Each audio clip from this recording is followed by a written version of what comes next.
चलिए next topic पढ़ते हैं।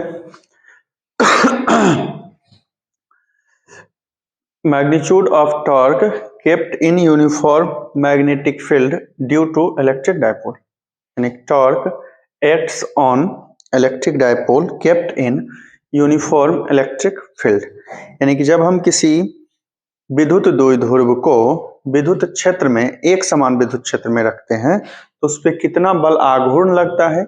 यह बल आघूर्ण के लिए इंग्लिश वाला शब्द टॉर्क का ही सीधे हिंदी में यूज होता है, उपयोग होता है। ठीक है, मतलब बल आघूर्ण लिखा हुआ रहा तब भी वही आपको बनाना है, टॉर्क लिखा हुआ रहा तब भी वही बनाना है। ठीक, तो एक समान विद्युत क्षेत्र में यानी कि यूनिफॉर्म इलेक्ट्रिक फील्ड में जब हम किसी इलेक्ट्रिक डायपोल को विद्युत द्विध्रुव को रखते हैं तो उस पर कितना बल आघूर्ण लगता है, यानी कितना टॉर्क लगता है, उसका वैल्यू हमें निकालना है। तो आप समझिए ऐसा है, इलेक्ट्रिक फील्ड को जिस लाइन के द्वारा हम कहीं रिप्रेजेंट करते हैं या शो करते हैं उसको बोलते हैं इलेक्ट्रिक फील्ड लाइंस, मतलब विद्युत क्षेत्र रेखा जिसके द्वारा हम कहीं विद्युत क्षेत्र को दिखाते हैं, दर्शाते हैं, निरूपित करते हैं, उस रेखा को बोलते हैं विद्युत क्षेत्र रेखा। तो ये लाइन है इलेक्ट्रिक फील्ड लाइन, ये ई, ये यूनिफॉर्म है, मतलब हर पॉइंट पे जो इलेक्ट्रिक फील्ड का इंटेंसिटी है वो सेम है, इक्वल हर पॉइंट पे। यूनिफॉर्म मतलब हिंदी में एक समान विद्युत क्षेत्र है, समरूप जिसको बोलते हैं, मतलब सभी बिंदु पे विद्युत क्षेत्र का जो मान है वो बराबर। ठीक है, अब समझिए, इसमें कोई विद्युत द्विध्रुव,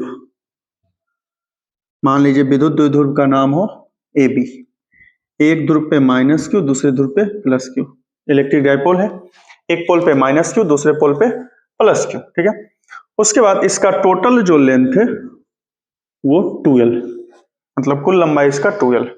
अब जब इसको ऐसे हम रखें इसका मतलब है कि ये इलेक्ट्रिक फील्ड के साथ कोई एंगल नहीं बना रहा हुआ है। यहाँ पे मान लीजिए कोण हो कितना, थीटा, यानी कि एंगल जो है इलेक्ट्रिक फील्ड के साथ डायपोल का विद्युत द्विध्रुव का थीटा।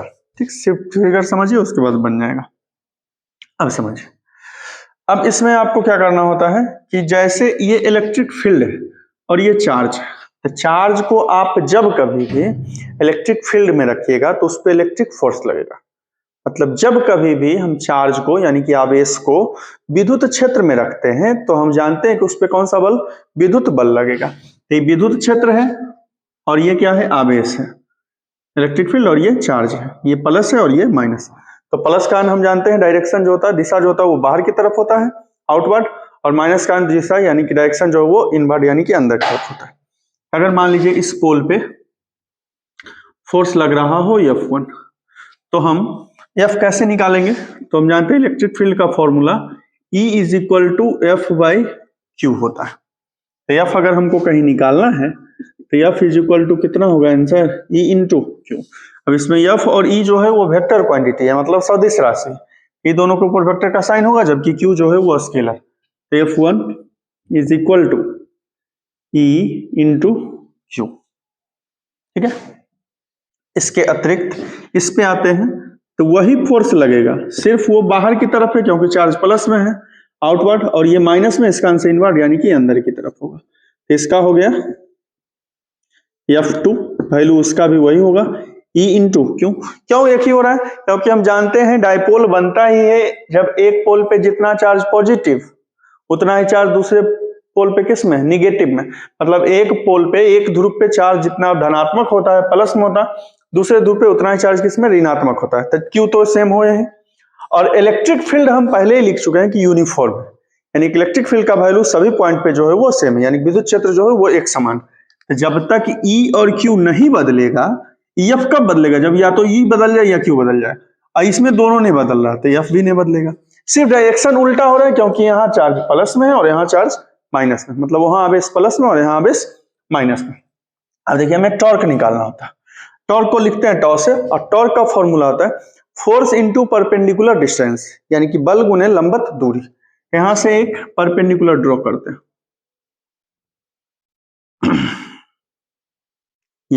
ये था बी था, ये सी था, ये परपेंडिकुलर मतलब ये 90 का एंगल, ये थीटा, तो कोरस्पोंडिंग एंगल यानी कि संगत कोण के कारण ये भी कितना, थीटा।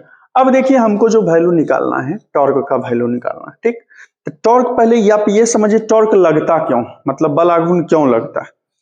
तो बल आघूर्ण है, कोई भी वस्तु लीजिए, कोई भी लाइन लीजिए, उसका दो एंड होगा, दो छोर होगा, दोनों छोर में से अगर समान फोर्स दोनों छोर यानी कि दोनों एंड पे फोर्स का वैल्यू यानी कि बल का जो वैल्यू हो वो बराबर हो, लेकिन दिशा जो हो वो एक दूसरे के विपरीत हो, अपोजिट हो, तब टॉर्क लगता है। तो यहां भी वही हो रहा है, इस लाइन पे वो बाहर की तरफ फोर्स है और ये जो फोर्स है वो अंदर की तरफ, वो वाला बल बाहर की तरफ जा रहा है क्योंकि चार्ज प्लस में, और ये वाला बल माइनस में है, जिसके कारण ये क्या बोलते हैं, फोर्स जो वो इनवर्ड है, अंदर की तरफ है क्योंकि चार्ज यहाँ माइनस में। ठीक है, तो इस कारण से टॉर्क जो होता है वो उत्पन्न होता है, यानी बलाघूर्ण उत्पन्न होता है। टॉर्क का काम क्या है, टॉर्क जो है इस पोल को यानी कि डायपोल को घुमाना चाहेगा, ये प्लस वाला बाहर की तरफ घुमाना चाहेगा, रोटेट करवाना चाहेगा, जबकि माइनस वाला जो है वो अंदर की तरफ यानी कि इनवर्ड रोटेट करवाना चाहिए, जिसके कारण ये जो घूमता है उसी को हम जो बोलते हैं, ये किसके कारण घूम रहा है, टॉर्क के कारण। टॉर्क जब भी एक्टिव होगा, कहीं भी लगेगा टॉर्क बलाघूर्ण, तो हमेशा दो फोर्स होगा, दो बल होगा, दोनों बल का वैल्यू सेम होगा, मैग्नीट्यूड जो होगा दोनों का सेम होगा, लेकिन डायरेक्शन दोनों का एक दूसरे के अपोजिट होता है हमेशा। इसी कारण से टॉर्क जो है वो उत्पन्न होता है। ठीक, अब देखिए तो F1 का लिख रहे हैं, तो इसका जो लिखेगा भाषा में वो क्या लिखेगा, ए बी कोई विद्युत द्विध्रुव है जिसके एक ध्रुव पे माइनस क्यू, दूसरे ध्रुव पे प्लस क्यू, तथा द्विध्रुव की कुल लंबाई जो है वो कितना 12 है। इस विद्युत द्विध्रुव को किसी एक समान विद्युत क्षेत्र ई वेक्टर में कितने कोण पे, थीटा कोण पर रखा गया। ठीक, यानी कि AB is an electric dipole which contains minus q and plus q charge on their both pole whose total length या length is equal to 12. This dipole is kept in uniform electric field at an angle theta. ठीक है, अब यहां से आगे हम force का value निकालना चाहेंगे। तो अगर प्लस क्यू चार्ज के कारण से जो डायपोल पे यानी विद्युत द्विध्रुव पे लगने वाला बल F1 हो, जिसका डायरेक्शन जो है वो किस तरफ, बाहर की तरफ है, तो F1 is equal to E into Q, ये हो गया इक्वेशन फर्स्ट। यानी कि अगर धनात्मक आवेश प्लस क्यू के कारण लगने वाला विद्युत बल जो है वो F1 हो, F1 का वैल्यू E गुना क्यू, जिसकी दिशा बाहर की तरफ है। इसी तरह सिमिलरली माइनस क्यू वाले पे लगने वाला बल जो हो वो कितना F2 हो, यानी कि माइनस क्यू चार्ज पे जो फोर्स लगेगा वो कितना F2 वेक्टर हो, तो F2 का भी वैल्यू होगा वही, लेकिन इसका डायरेक्शन जो हो वो अंदर की तरफ है, इनवर्ड। ठीक है, F1 और F2। अब जो मैथ वाले यूज करते हैं मोड वाला साइन, आप पहले भी यूज किए होंगे, मोड में अगर इसको हम रख देंगे तो इसके डायरेक्शन से अब कोई मतलब नहीं है हमको, दोनों का वैल्यू है E इंटू क्यू। ठीक है, ये अब देखिए हमें टॉर्क का वैल्यू निकालना, ठीक, बल आघूर्ण का। अब बल आघूर्ण का जो फॉर्मूला होता है टॉर्क F1 या F2, मतलब या तो F1 का वैल्यू या किसका, F2 का वैल्यू, मैग्नीट्यूड ऑफ F1 और ये F1 और F2 ऑफ F1 और F2, मतलब कोई एक, क्योंकि मैग्नीट्यूड लेंगे तो दोनों का वैल्यू क्या है सेम, इनटू परपेंडिकुलर डिस्टेंस, मतलब F1 या F2 का परिमाण गुने लंबवत दूरी। ठीक, F1 और F2 तो हम जान रहे हैं, इससे रख लेंगे इक्वेशन थर्ड से E इंटू क्यू, या यहां से भी समझ सकते हैं E इंटू क्यू, तो E इंटू क्यू और परपेंडिकुलर डिस्टेंस यानी कि नॉर्मल डिस्टेंस या लंबवत दूरी जिसको बोल रहे हैं, वो यहाँ पे पहले नाम लिखते हैं BC, इसका जो लंबवत दूरी है परपेंडिकुलर डिस्टेंस है वो कौन सा है, BC है, तो इंटू परपेंडिकुलर डिस्टेंस यानी कि लंबवत दूरी के बदले कितना BC। अब इसके E इंटू क्यू तो पता है, BC का वैल्यू निकालना, तो BC का वैल्यू वहीं आगे में निकाल लेंगे हम, और टॉर्क इज इक्वल टू, ये इसको इक्वेशन 4 भी लिख सकते हैं।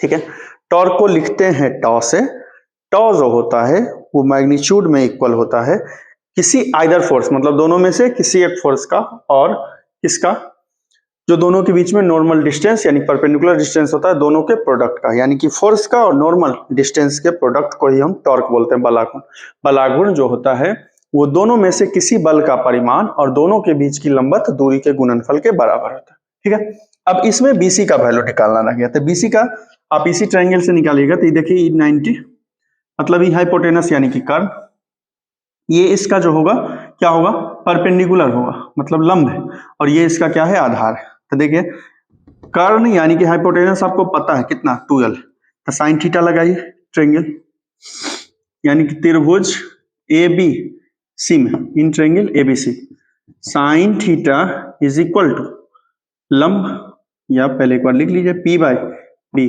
P by B, P by H, लंब बटे कर्ण, परपेंडिकुलर बाय हाइपोटेनस, लंब का बीसी और कर्ण का पहले अगर नाम लिख रहे हैं तो ए बी, बीसी का निकालना है और ए बी फिगर में आपको दिख रहा है 12, बीसी का अगर हमको वैल्यू चाहिए तो 12 इधर डिवाइड में इधर आके इनटू में, तो बीसी इज इक्वल टू कितना वैल्यू हो जाएगा 12 साइन थीटा। इस बीसी का वैल्यू इक्वेशन 4 में रख दीजिए, putting this value in equation 4, तो tau is equal to E into Q into 12 sine theta, ये हो गया। और हम जैसा कि जानते हैं कि Q इंटू 12 आंसर बनता है किसका, P का, और आपको पहले ही बताया कि जितना भी डायपोल से जुड़ा हुआ बनता है सब डायपोल मोमेंट यानी कि विद्युत द्विध्रुव आघूर्ण के फॉर्म में बनता है, तो Q इंटू 12 के बदले P रख लिए, तो tau is equal to E into P into sine theta, क्योंकि P का फॉर्मूला हम जानते हैं Q इंटू 12, तो Q इंटू 12 के बदले P रख लिए, या यही फॉर्मूला होगा टॉ इज इक्वल टू कितना PE साइन थीटा, ये हो गया टॉर्क का वैल्यू। अब इसका जो नोट का पॉइंट है वो ये हो सकता है, पहला अगर यूनिट निकालिएगा, यूनिट मतलब मात्रक, मात्रक निकालिएगा तो P का यूनिट और इंटू E का यूनिट, मतलब कि P का मात्रक और गुने E का मात्रक, तो P का मात्रक आप जानते हैं SI यूनिट ऑफ टॉर्क, तो उसका क्या होता है P का कूलम मीटर, विद्युत द्विध्रुव आघूर्ण का, P का मात्रक गुने E का मात्रक, P का यानी डायपोल मोमेंट का कूलम मीटर और उसका होता है न्यूटन पर कूलम, तो कूलम माइनस में कूलम प्लस में कैंसिल हो गया, क्या बचा आंसर न्यूटन मीटर। इसी से डायमेंशन भी बनाइएगा, तो इसका डायमेंशन ऑफ टॉ यानी कि टॉ का बीमा, टॉ की बीमा, तो P का बीमा क्या होता है, P का बीमा हम पीछे पढ़े हैं ATL या ITL, और इसका पढ़े हैं M फिर EL T-3, अगर यहाँ A लिख रहे हैं तो यहाँ भी A होगा A-1, A प्लस में A माइनस में कैंसिल हो गया, M L into L, L square, minus में 3 है प्लस में 1 है -2 बचेगा, ये मात्रक हो गया, ये बीमा हो गया। टॉ का SI मात्रक बराबर P का मात्रक गुने E का मात्रक है, तो P का कूलम मीटर और इसका न्यूटन पर कूलम, ठीक, तो कूलम कूलम कैंसिल हो जाएगा ऊपर में और ये डिवाइड में, तो कैंसिल हो गया, बचा कितना आंसर न्यूटन मीटर। उसके बाद टॉ की बीमा, तो P की बीमा गुने E की बीमा, P का ये अगर A लिख रहे हैं तो A दोनों जगह होगा, I लिख रहे हैं तो I दोनों जगह होगा, ठीक। इसके अतिरिक्त समझिए ये वेक्टर क्वांटिटी है, साइन और कोस में आपको हमेशा बताते हैं जो भी है इस फॉर्मूले में साइन लगा हुआ है। दो तरह का प्रोडक्ट हम पढ़ते हैं, यानी कि दो तरह का गुणनफल पढ़ते हैं, अदिश गुणनफल स्केलर प्रोडक्ट और वेक्टर प्रोडक्ट यानी कि सदिश गुणनफल। तो वेक्टर वाले में साइन होता है और स्केलर वाले में कोस होता है, यानी कि अदिश वाले में कोस होता है, सदिश वाले में साइन होता है, ठीक। तो ये साइन दिख रहा है, इसका मतलब है कि ये वेक्टर प्रोडक्ट है, और इसको जब हम वेक्टर फॉर्म में लिखेंगे तो साइन हटाते हैं तो बीच में क्रॉस लिखते हैं, और कोस हटाते हैं तो बीच में साइन, ये क्या बोलते हैं डॉट लिखते हैं। यहाँ जो क्रॉस लिख रहे हैं अगर उसी में होता साइन थीटा के बदले कोस थीटा, तो यहाँ डॉट लिखते हैं, और कोस का मतलब है कि इधर दोनों जो है वो वेक्टर है लेकिन प्रोडक्ट उसका स्केलर है, मतलब इधर दोनों सदिश है लेकिन उसका गुणनफल क्या है अदिश है, जब कोस रहेगा तब।